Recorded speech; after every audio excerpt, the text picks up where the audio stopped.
Club.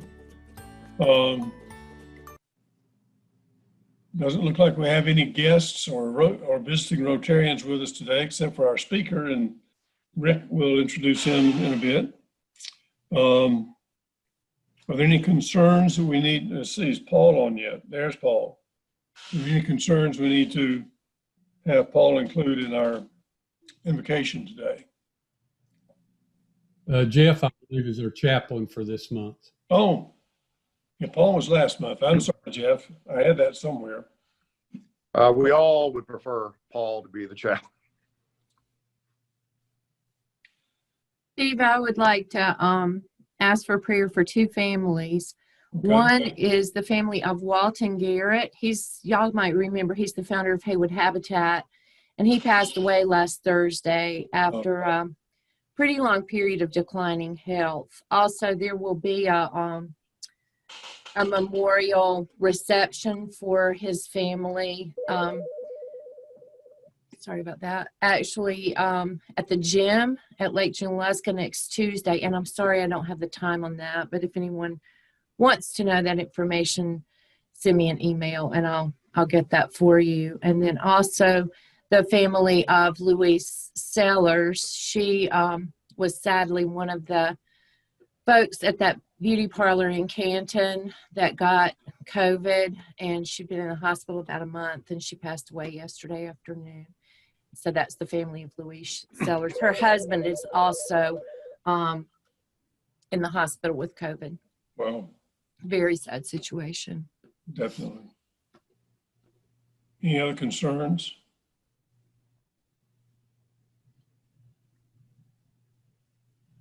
Don't see any. So Jeff, turn it over. Thank you. Good afternoon. I have shared the prayer of St. Francis as our invocation before. I've done that because I think it's really appropriate, very appropriate for who we are and what we do at Rotary. It's been used for many, many years by a lot of people in a lot of circumstances, but it's probably not written by St. Francis, particularly in the form that we have now with all the translations and edits over the centuries. It's been sung by people such as Sarah McLachlan and Don Norris. And while this will not be nearly as stirring as a vocal rendition by Don Norris, I'm going to offer it as our prayer. So please pray with me.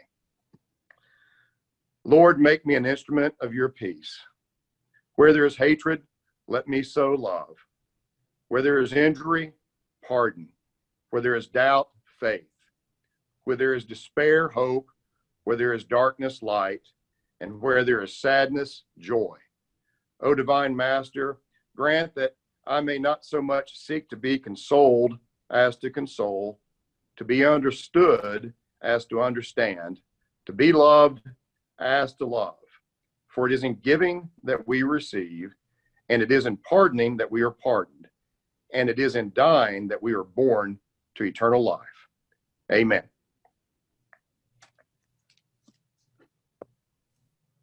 And Rick Croskrey, are you the Sergeant at Arms?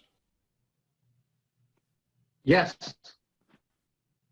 Turn it over to you for the pledge and the four-way test. Thank you. If you all join me in the Pledge of Allegiance to the flag. I pledge allegiance to the flag of the United States of America and to the republic for which it stands, one nation, under God, indivisible, with liberty and justice for all. And now the four-way test of the things that we think, say, and do. Is it the truth? Is it fair to all concerned? Will it build goodwill and better friendships? And will it be beneficial to all concerned? All right, thank you, Rick. Are there any announcements today? I don't have any. Cecil didn't have any earlier today when I asked him. So does anyone else have an announcement?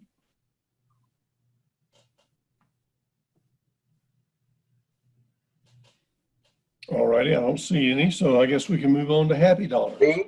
Yeah. Oh, John. Actually, we'll switch this over to Happy Dollars. I'll give $5 for having run into Elaine Francis at the grocery store. She was waiting in the car while her caregiver went in, but her sense of humor hadn't stopped a bit from when I last met her in Rotary. In fact, if Cecil and I can figure it out, she wondered if it'd be all right if she could join us for these meetings Certainly. for iPad. So she is doing well as far as I could ascertain at that moment, but she sure misses us, and I told her I'd pass that on, and that we certainly missed her. And gosh, wouldn't it be fun if we can help her with the technology to come to these meetings? We'll see. But I thought that was a sunny spot of my day, and I'm glad to give $5 toward that meeting. Thank you. Rich Downs, did you have an announcement or happy dollars? You need to unmute, Rich. You have to unmute. How's that? Is that better? Yes. Thank you very much. So I have two happy dollars. One, well, since I last was with y'all, the Tampa Bay Lightning have won the Stanley Cup. Woo-hoo! One happy dollar. Second happy dollar, the Tampa Bay Rays are in the playoffs. Woo-hoo-hoo! I'm loving it. I'm loving it. Glad to share my happy dollars with Rotary. Very good. Thank you. Steve? Brown? Yeah, I'd like to donate $5 for Happy Dollars today. If many of y'all know, if you want an activity to do with your children, or with most of us I see in this Zoom meeting, it would be their grandchildren. But the Cold Mountain Corn Maze, which is located out on 110 going to Canton, is making a contribution to the Arc of Haywood County this year from their proceeds. And if you would like to go and have a fun afternoon or a fun evening, we went last Sunday with 3 of my grandchildren, and they have a hayride, and they have the maze for adults and the maze for children, and they have a pumpkin carving station, and they have a fireplace. And this year they're going to make a contribution to the Arc of Haywood County. One of our employees was actually the one that designed the maze, which is based on autism for this year. So we're excited about that. And if you'd like to go out, it's a great fun. It'll be now, I think it's on Fridays, Saturdays, and Sundays through probably after Halloween. And Ron Leatherwood wanted in. I was going to say I'll go with John Keith and give $5 to help Eileen get her on, and I would make the point that her son, head of the school board, I ought to be able to get over there and get her where she can catch on here. But if he's helping to educate all of y'all's kids, that's the least he could do. And John, I did send her the invitation this morning, but that may not provide the technical expertise she needs. I don't see anyone else raising their hands, Steve. No, Rich Downs wants back in. Does she need an iPad? John? Or does she? She told me she had an iPad and was very astute in regard to that, we'd send her a link. But what I think we really need, if anybody has any contact, is we need to get that young caregiver that stays with her. That's the solution. But I unfortunately didn't get her name and contact information. All I have is Eileen's email address. So if we have a phone number or contact with the caregiver, we can make this happen, I'm sure. Hope so. Any other happy dollars? I see none, Steve. All right. In that case, we'll turn it back over to Rick Crosscrete to introduce our program today. Rick?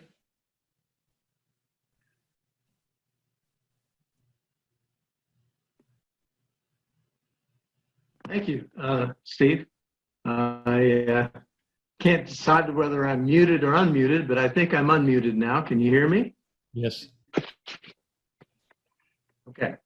So before I introduce today's program, as the program chairman for this month, I just want to tell you a little bit about the programs for the month. My theme for the month is health, happiness, and habitat. And next week, our own Jamie Shepard, who's present today, will be presenting to us about the new developments in Haywood habitat. The following week, we should be reaching peak leaf season here in Haywood County. And my friend Carol Parks, who's a master gardener in Asheville and an instructor in tree identification at the J.C. Campbell Folk School, will be speaking to us about trees in the fall.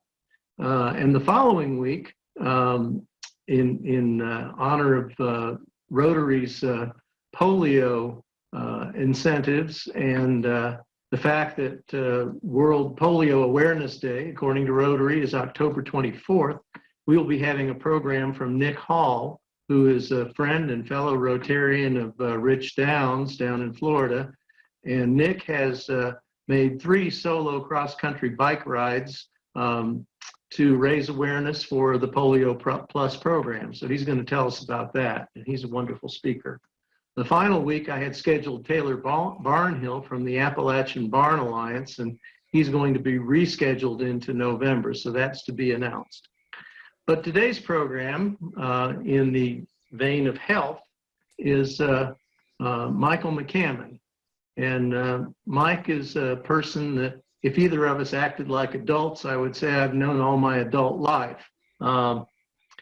He's a native of Springfield, Missouri, who did his undergraduate work at the University of South Carolina and started at East Carolina University working on his master's degree at the same time that I started there in my internal medicine residency. And I met him during my residency, and I finished my residency, and he graduated and got his master's degree in 1984 from ECU in exercise physiology, and was already working there and continued to work there for many years as the director of their exercise program, the Human Performance Laboratory there, as well as to teach a number of courses in exercise physiology and supervise the clinical laboratory there in exercise physiology,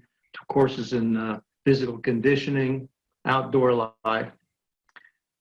He's published articles on oxygen consumption, lipids, weight and body composition, and has been recognized in the department there as well as university-wide at ECU as a fine scholar and a fine teacher and a fine advisor, and has actually won Teacher of the Year and Advisor of the Year and Scholar of the Year awards in his department there. In 1999, he also got from the North Carolina Board of Governors the University Teaching Award. So he's a pretty good teacher. He, shortly after I came here, he retired to Asheville in 2018. And although I normally wouldn't say it within his earshot, it has been my great privilege to know and work with Mike McCammon for over 35 years. So Mike, it's all yours.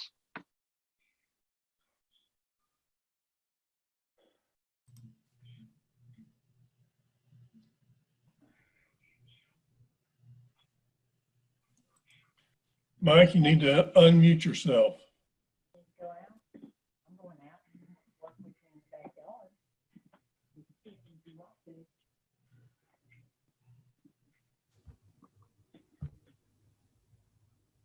Mike, now you're muted. You're muted at the moment.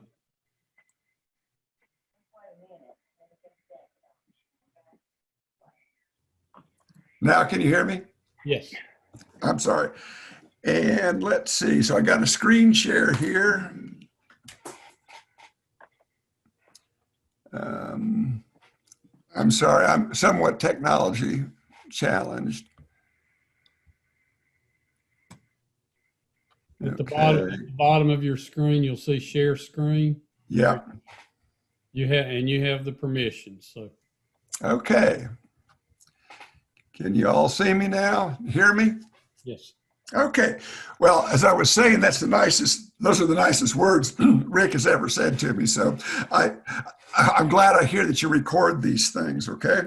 So what I want to talk to you all about today, and thank you for allowing me to talk to you, is I want to talk about exercise, and I want to talk about it in a way as being medicine. And I know we don't think of exercise as medicine, but hopefully at the end of this discussion, you might have a little bit different perspective. So I also want you to focus on is that cardiovascular fitness, it is the key to exercise as medicine. Okay, so briefly, we're going to talk about exercise, the benefits. I want to differentiate between physical activity fitness. Then I'm going to talk a little bit more about cardiorespiratory fitness. I'll briefly talk about ECU's testing program. That's where Rick and I got to know each other. And then I'll talk about the University of Asheville's assessment program. And then we'll talk about how we've tried to adapt that to meet COVID-19 guidelines. So we'll talk about those as we go through. This is the best slide I have. If you're low fit, you're going to die early. If you're high fit, you're going to live longer. Simple as that. That's the good news, right? But to give you a little more of a perspective, a researcher from the University of Missouri coined the term the SAD syndrome, sedentary death syndrome. And according to him, there are at least 250,000 premature deaths annually in the US associated with lack of physical activity, lack of moving your body through space. And so there are many deaths that can be attributed to lack of physical activity, but one that is the primary cause of death in the US today is heart disease. So if you look at this one slide, this web of causation, and what you see here is that if you start on the right side with looking at stress and smoking and how those can disrupt hormones in the cellular level, and how you get this cellular disruption. It can lead to insulin resistance. That can result in obesity. It can result in fat that accumulates in the abdominal region. It can impact on your cholesterol level. If you follow it further on down, it can result in high blood pressure, type 2 diabetes, and abnormal blood fats. And then it ends up in heart disease. So this web of causation, something small can lead to something very large like heart disease. The important point of this is if we look at physical activity. And if you look at the arrows there, what the arrows try to show you is that at any part of this web of causation, this cascade of heart disease, exercise can impact on it. It can impact on it before it even starts to disrupt your cellular disruption. If you start to develop insulin resistance, which leads to eventually diabetes, it can stop it there. At any stage of this web of causation, exercise can have an impact. Now, I challenge anybody there, medical professionals, exercise physiologists, to tell me what type of medicine can have this total global effect on a person's health. There's not one medication I'm aware of. And also, diet doesn't work as well either. So exercise or physical activity has a profound impact on a person's overall health status. So I want to identify a little bit, give you kind of a history of how we've come up with this information. When we first started doing studies, these were back in the 80s, a lot of the studies were subjective studies. We would ask participants how much activity they got. And so they would sit there and they would come up with, they followed these little surveys and they said, well, I got this amount of exercise. So what this Harvard study did, it includes Harvard alumni, they decided, or they found out, that if a person expands about 2,000 plus calories above what they normally, their basal metabolic rate, what they normally expand, so if they expand about 2,000 plus calories per week, in addition to their basal metabolic needs, and the way they do that is with physical activity, they would live 1 to 2 years longer despite any type of other previous health issues. So what this shows is not a cause and effect so much, but it shows a relationship that if you ask people about their activity patterns and they can quantify those, we see a protective impact of being physically active. Well, the problem is how good are people at relaying their activity information?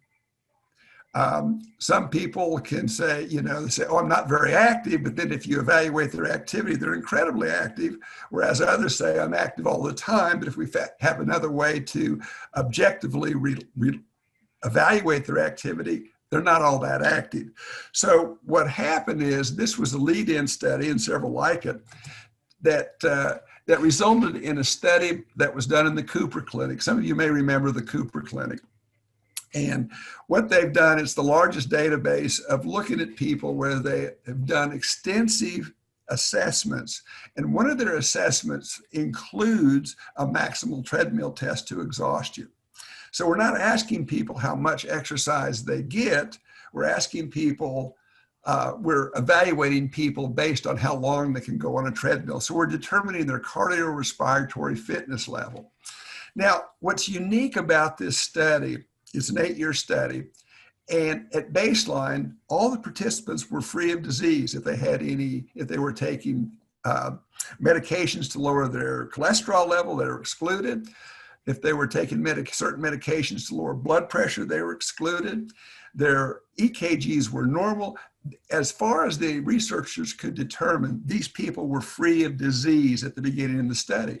And then at the end of 8 years, they went back retrospectively, looked at the people that died, and tried to come up with a common theme. And so when you look at this, the Q1, the quintiles, Q1, 2, 3, 4, and 5, those are different fitness levels. So as you can see, the people with the lowest fitness level, regardless of age or sex, they had the highest death rate. And this is all-cause mortality. Didn't matter. It was heart disease, it was cancer, it was all-cause mortality, even including accidents. The group that had the lowest fitness level in the 8-year follow-up were more likely to die compared to the people in the highest fitness category. Now, the difference here is what we're looking at when you go to Q1 to Q5, we're talking about people who are physically fit. They're physically active, but they're also physically fit, and we can measure their physical fitness by the cardiorespiratory fitness level. So this is a further study. They did some other evaluations, and what they wanted to do is to figure out what has the largest impact on a person dying prematurely, dying before they want to die. And so they looked at it, and if you look across here, you have low CRF, that's low cardiorespiratory fitness level, obesity, smoking, hypertension, high cholesterol, and diabetes. We know all these levels, obesity, smoking, hypertension, high cholesterol, and diabetes, are associated with premature mortality. But the one factor that had the largest impact on a person dying prematurely was a person with a low fitness level, okay?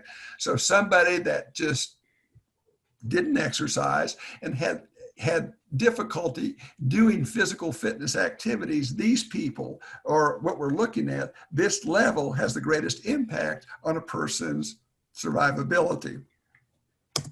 So how much exercise does it need to get health benefit? It's kind of like my underwear, it depends, okay? That's my one joke. Rick said I could tell one joke, and so that's my one joke. Okay.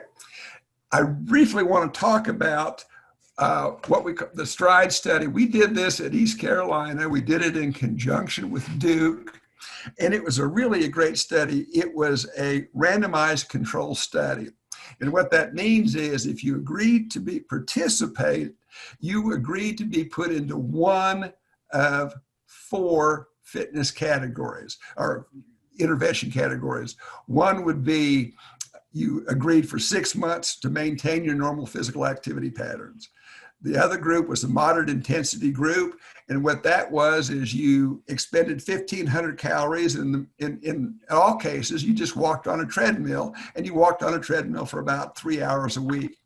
And then there was a higher intensity group where we had you exercise vigorously, but instead, and you expended 1,500 calories, but because it was higher intensity, it only took you 2 hours a week to reach that 1,500 kcal expenditure goal.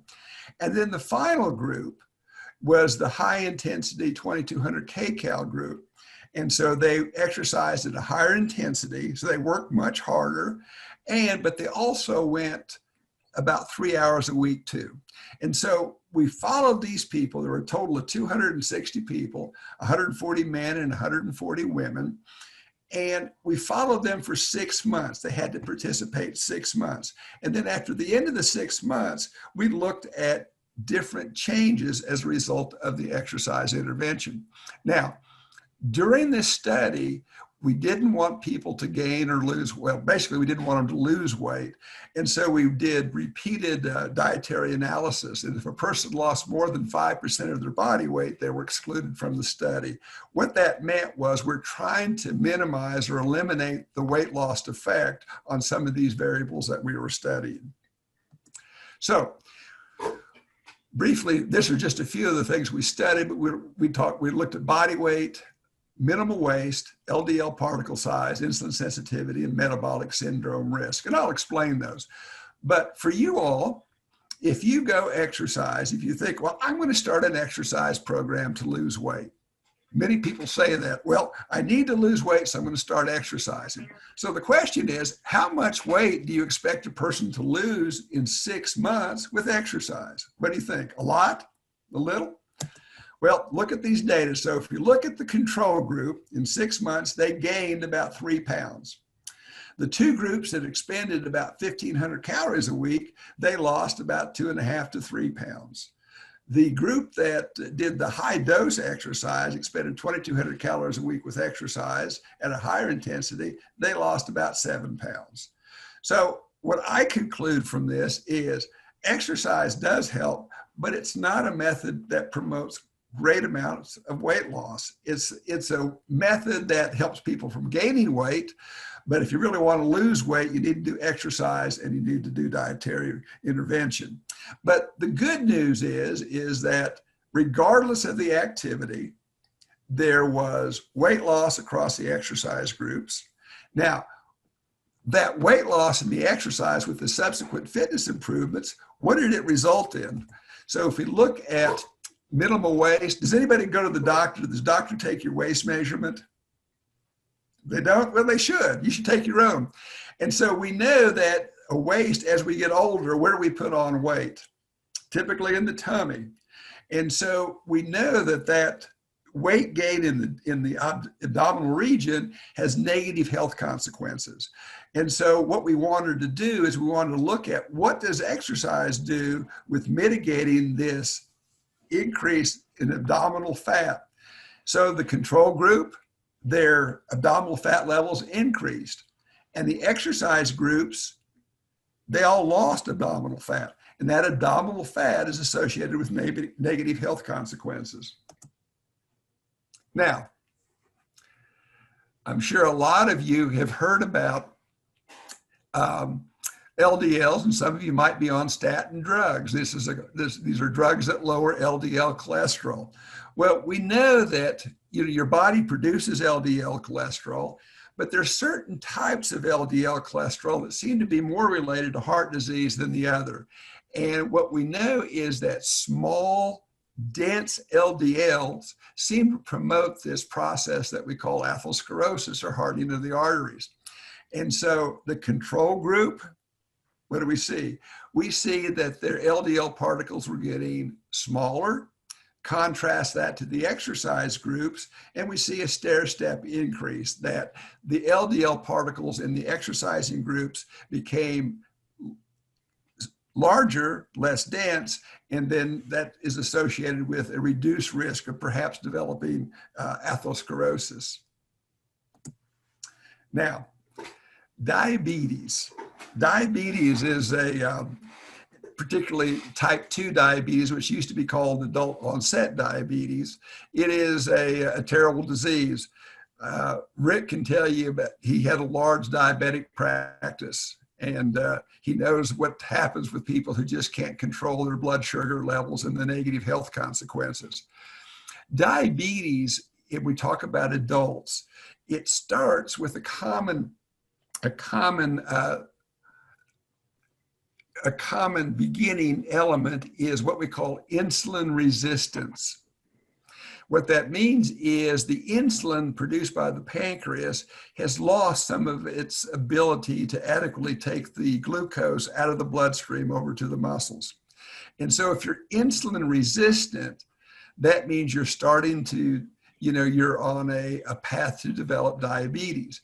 If you're insulin sensitive, that means the insulin that your pancreas produces is very good at clearing the glucose from the bloodstream. And that's what we want. So in the study, what we see is that our control group, they became more insulin resistant after 6 months of training, whereas the 3 exercise groups became more insulin sensitive. But this is a really interesting slide. Let's go back and think about those 3 different exercise groups. The first group was low intensity exercise, and they expended 1,500 calories, and it took them about 3 hours each week to get to their 1,500 kcal expenditure. The low high group, they expended 1,500 calories a week with exercise, but they did it at a higher intensity. Your iPad connect. Come here, bring it here. They did it with a higher intensity. And then the high group, they exercised at a high intensity and they expended 2,200 calories a week, and they spent 3 hours a week exercising. So what we see here is that there is benefit regardless of the activity. But in terms of diabetes, it's more of how long a person spends exercising and not how intense the exercise is. That's the good news. And then finally, when I ask about if their doctor ever did a waist measurement, one of the things that physicians are more and more concerned about is called the metabolic syndrome. It's associated with increased risk of heart disease, high blood pressure, diabetes, and certain cancers. And we can assess that by looking at a person's triglyceride levels, their waist girth, their blood pressure, their HDL level, and their glucose level. And if you have 3 of the 5 criteria, then you can be you have what is called metabolic syndrome. Well, our control group continues at all levels to show a negative improvement. Their metabolic syndrome risk increases. Again, when we look at our exercise groups, they all improve. And again, like the insulin sensitivity slide I just showed you, it appears that the longer a person's engaged in activity, the more benefit that they get. But if that activity is at a higher intensity, the benefit is even greater. So the story I just shared with you, what it does, it talks about exercise being important. There appears to be an optimal window of that guarantees, improvement in these areas that we just discussed, and that's 3 hours. And we've also discussed that if you're going to go and spend 3 hours of exercise a week, the higher the intensity, the better the benefit. One of the things the lead researcher was the cardiologist from Duke, whose name is Bill Krause. In one of the papers that he wrote as a result of all of the study, is that we talk about a control group. So these are middle-aged men and women, control group. And we figure over 6 months, they'll stay the same. But if you think back to all the slides that I showed you, on every one of these areas that were evaluated, the control group didn't stay the same. All their values got worse. And so he started referring that to the disease model and not the control model. So if you're a middle-aged person and you're not making any changes in what you do, your health values aren't staying the same. Perhaps they might be getting a little bit worse. Okay, so what's the take-home message of this? Exercise is important. Even small amounts of daily activity can have a positive effect on health and longevity. Aerobic exercise that promotes improvements in cardiorespiratory fitness appears to have a powerful dose-response relationship. The greater the dose, the greater the protective response. The other thing is, and this is what leads me into talking a little bit about what Rick and I have done for so many years, is how to start an exercise program. And I'll maintain that exercise is not intuitive. We don't know how to exercise.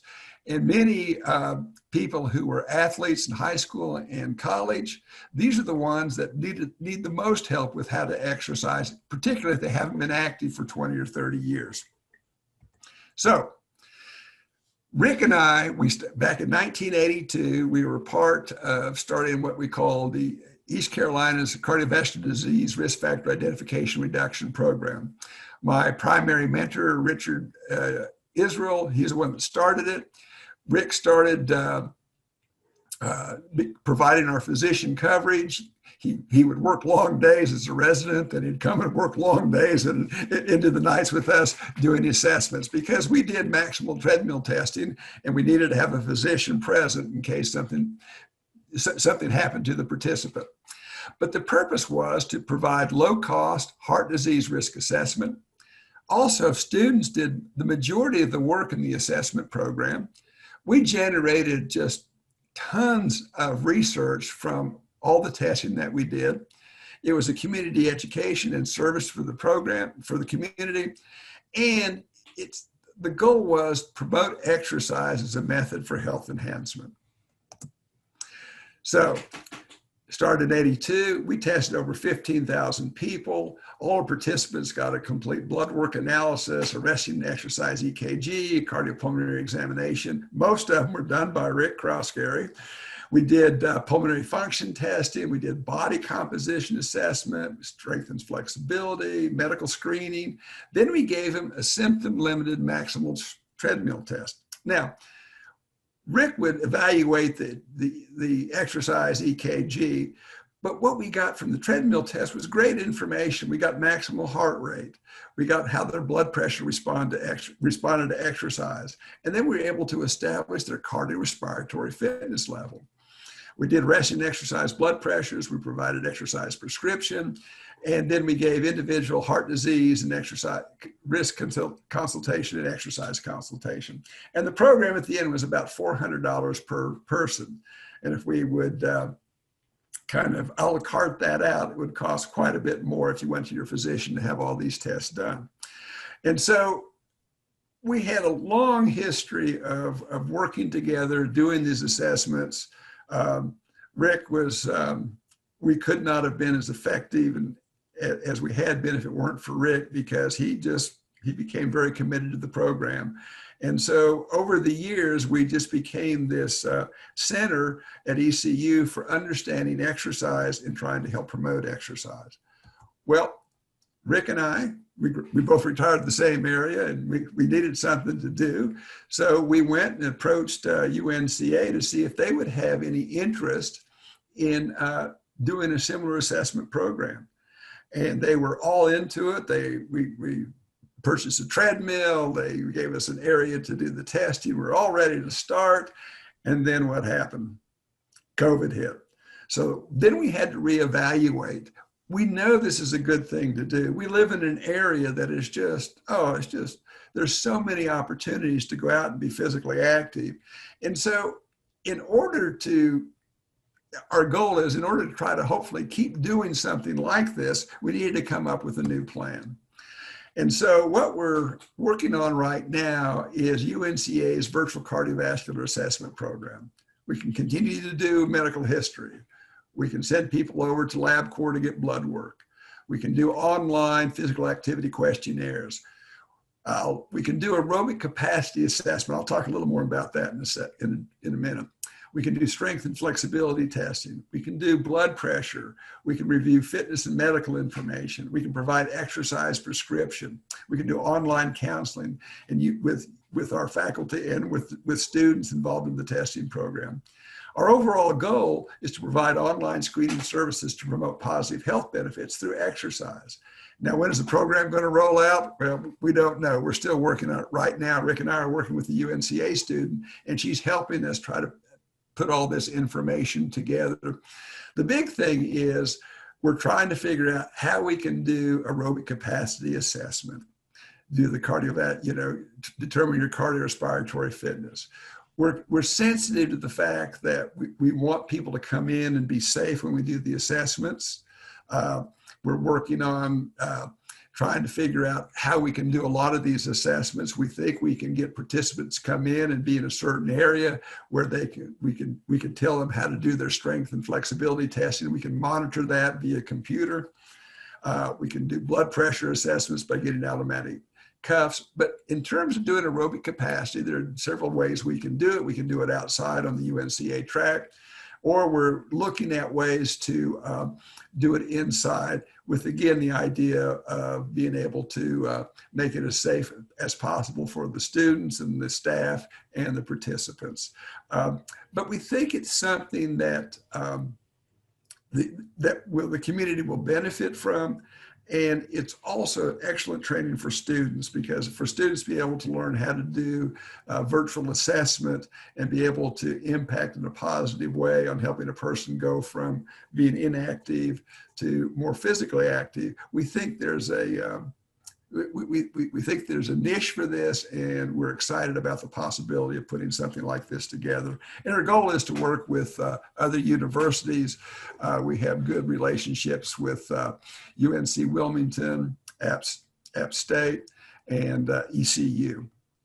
So I think I gave you a lot of information pretty quickly, but I wanted to leave time for questions. But I also want to give Rick an opportunity if he has anything that he would like to add, because again, like I said before, without Rick, our program would not have been what it was at ECU. And so Rick's intention to continue on and provide his expertise is, without that, we could not do anything at UNCA. So Rick, do you have anything you'd like to add?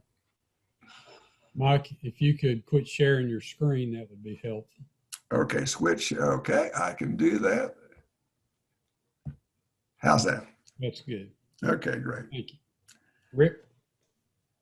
Well, no, the only thing I would add to that is in terms of being a benefit to the community, is one of the great benefits of the lab that we had previously was that we had contracts with a number of community services. We tested most of the policemen and firemen throughout Eastern North Carolina. We had contracts with a number of communities, including Greenville. And many of those people we saw on a regular basis, so over their entire careers, some of them for 30 years and more, and watched and monitored their fitness levels and got a lot of data that way. But also just thinking about the level of fitness that we saw in the policemen and more in the policemen than the firefighters, but in both back in 1983, 1984 compared to 2019 or 2017, it was a real benefit to the community to see our first responders to be more fit and more ready to do their jobs.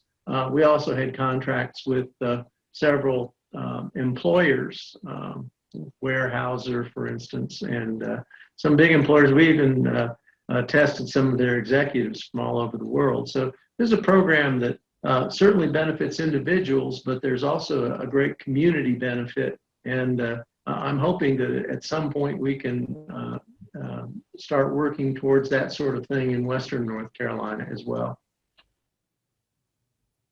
Thanks, Rick. Do we have some questions for Mike and or Rick, I suppose? I had one question. On one of the first slides, there was an uptick in mortality with above 3,500 per week. What was that due to more dangerous activities, or? You know, it's been a long time since I read that original article, but I do know that there is, with people who do an excessive amount of physical activity, there can be some increased risk associated with that. Now, it could be they're riding their bicycle a lot and they get hit by a truck. I mean, it could be that.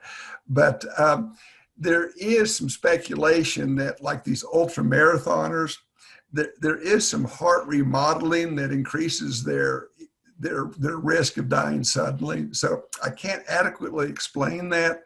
But I think if you focus on, getting up to about 3,000 kcals, there seems to be a clearly a good positive influence in terms of lowering mortality. And also remember, they were asking people, trying to get information subjectively, and so I don't know how much of an impact that might have on some of those data. On an exercise program, say if you're doing 1,000 calories a day versus 2,000 calories a day, back off to 500 the next, or so forth, is there a difference there? That's kind of can be associated with like high intensity interval training, HIIT training. And that's very good in terms of improving your cardiovascular fitness. And so it makes sense maybe to have hard days and then, easier days. That gives your body time to recover. And with age, it takes a little bit longer for our bodies to recover. So, higher intensity exercise is good, but you really have to monitor how your body's responding and then provide appropriate rest. Okay. George Thompson. This has been a fabulous program, and Mike, you did a great job. Thanks for the information. Something that I wanted to ask about is something that you didn't have a chart on, and that is for a heart patient, as I am, my cardiologist is monitoring my ejection fraction. And I participated in at least 40 years of systematic running, and it was through running that I discovered that my heart was failing, and so I ended up with a 5-way bypass back in 2008. But almost immediately, I went back into an exercise program, and for a number of years, did 5Ks 3 times a week, which would easily be the 3 hours or so that you're recommending. But I'm 77, and now my cardiologist says you may be pushing too hard. So I've stopped running. I can't run anymore. I can hardly talk when I run. And I guess the biggest issue for me is how much should I push myself? This morning I walked for a good 56 minutes or so, and I felt fine. But there are other times that I'll walk and then run a little bit, and I'll come home and I'll have to take a nap by the afternoon because I've just worn myself out. My question is there a possibility of elevating one's ejection fraction? And if so, is that done by working harder, or is that done by just hitting a medium? I'm going to let Rick answer that question. Sure, I can take part of that. The ejection fraction refers to the amount of blood that is pumped with each contraction of the heart. So every time it squeezes, a certain amount of blood is ejected from the heart. And if it squeezes harder, a higher percentage of the blood that's in the heart is expelled. And the bigger your ejection fraction, the higher the amount of cardiac output that you have. And the more blood that you're pumping through your body, the more oxygen you can take to your muscles and your other vital organs to keep them healthy. The heart is a muscle, and like the other muscles, as it gets older, some of the muscle fibers start to fail and get stiffer, and some of them even die if you have a heart attack.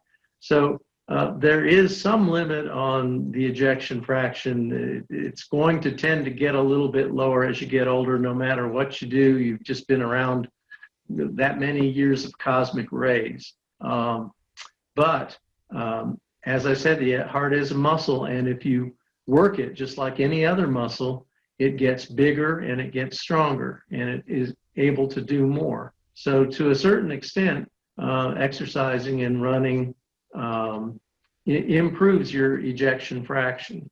The other side of it, though, is your fitness is also related to the rest of your body. It's related to your muscles and your joints, and particularly to your lungs and to your metabolism. And all of those things contribute somewhat to how you feel and whether you have to take a nap. Your body sort of tells you when you're doing too much. And you said something interesting. When you exercise now, you can't talk when you're running or whatever. If you are at the point where you're just not quite able to speak a whole sentence, talking with your companion who's running with you or whatever, when you get just to that point, you're probably pushing as much as you need to. And if you can maintain that for 15 or 20 minutes about 3 times a week, that's as much cardiovascular conditioning as your body really needs, unless you're conditioning yourself to be an Olympic athlete or something. Well, that's very good news. I thank you for that. I had a fellow when I was pastor in Boone, a fellow at ASU, who said, "George, you've got to determine whether you're going to run for your health or run for your ego." And I decided to run for my health. Thank you. Yeah, and just to add something on that, George, one of the things age is a problem. And so, to expand the system as we get older is a challenge. But going on what Rick was saying, if you push to that limit, what it doesn't do, it doesn't expand the system, but it allows you to work comfortably at a higher percent of your level. And that's what you want to do. And I used to be a runner too, and I don't run at all anymore, but I would recommend that, if you really get out of breath while running, just from your body's reaction, I would just, walk and just try to increase your walking pace, or, find a hill every now and then. I think you might end up getting as much benefit, but you might not have some of those post-exercise needs for nap. But as a retiree, I think naps are really important, so it's okay to do that. I was in a Rotary club in Charlotte, seated next to a man who had been president of Rotary in that club in 1945. On that particular day, he was 101 years of age. And I asked him if he had any advice. He said, "Every single day I get up, I weigh myself, and then I go to the YMCA. I've weighed myself practically every day since he told me that." I agree with that. That's good. Yeah. Do we have other questions? Wells, are you asking a question or adjusting your camera? If it's a question, you need to unmute.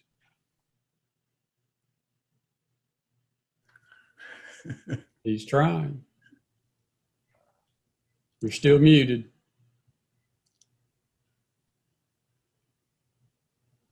Still muted. Sorry.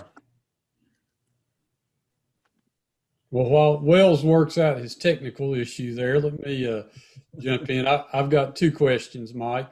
You referenced middle age in your study group, and so I'd like for you to define middle age. 69. What's the upper limit of middle age? I'm a little curious. It's always funny reading all that stuff. I'm an AARP member. You always get updates on where you are on the age continuum. I think middle age is probably now into your 60s and maybe even into your mid 70s. But I think also, too, it depends on what you're able to do. I think, you can be very old at 55 if you haven't done anything to your old age then. So I think it's a functional capacity age, what you're able to do. My only issue with, age is that every time I walk by a window at a store, I always get a glimpse of this old man following me, and I just can't figure out who that is. So so I think if you stay active now, but I really can't define what middle-aged is, but I think if I look at all us, I think we're middle-aged pretty much. Good answer. Good answer. Let me get back to Wells because he got unmuted here. Yeah, I'm unmuted. Thank you. I would just like to say I think I qualify pretty much as a person who's been pretty active most of my life. I played athletics in college, and came back played at 290 pounds, and I just figured it was time to revamp that bod, which I did, and I started running and ran marathons and have always just had a good active program going. And the term stress was mentioned a couple of times in your charts, Michael, but that's the biggest benefit that I find that exercise does for me. If I don't get my exercise in the morning, I'm already having a bad day. So I just think that this program has been absolutely great for me. And I definitely fall into that upper category, which I'm proud I can do that as far as high intensity exercise. And it's my goal to keep that up as long as I can so I can avoid needing my own services. Well, glad to hear that, and thank you. And one of the things I didn't mention, I focused on cardiorespiratory, but close by is strength and flexibility. We all need to lift weights. We need to move our body through space. It doesn't have to be weights, but something you find around the home. Incredibly important how quickly we lose muscle mass. Mm-hmm. So we want to minimize that loss of mass. It's going to happen with age, but to minimize it, you need to lift weights. You need to use your body. You need to do what Rick does, go out and chop wood all day. You just need to do things that stress the system. And you can do it with work, or you can do it with, focused on weights. But if you don't do that, what happens is you end up, I think, speeding your way to the nursing home and then, lowering your life expectancy. So strength training is critical. Yep. I had one question, just maybe more for Rick. If a person has plaques that have developed, does exercise ever reduce those, or is it kind of like it's in concrete, it's set, and it's not going anywhere?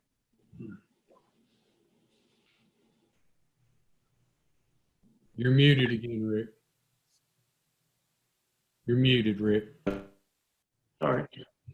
There you go. Now I'm good. There have been studies that show definitely regression of plaques related both to exercise and weight loss and lipid lowering. So plaques do generally get larger and progress over time.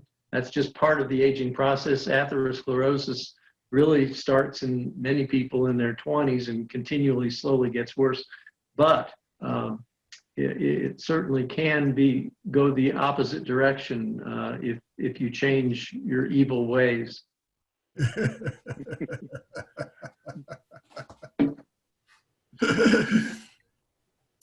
Yeah, it does. And, there's some good stuff out there with exercise, but also diet as well that really, Dean Ornish is a cardiologist. He's one that in his 20s, he had a stroke and he became so concerned about what was going on. So he started studying it with a very low fat diet, less than 12% your calories coming from fat, and very little, if any, animal protein. He has shown regression of plaque in the studies. Okay. President Steve, I know it's a little after 2. I think the ball's back in your court.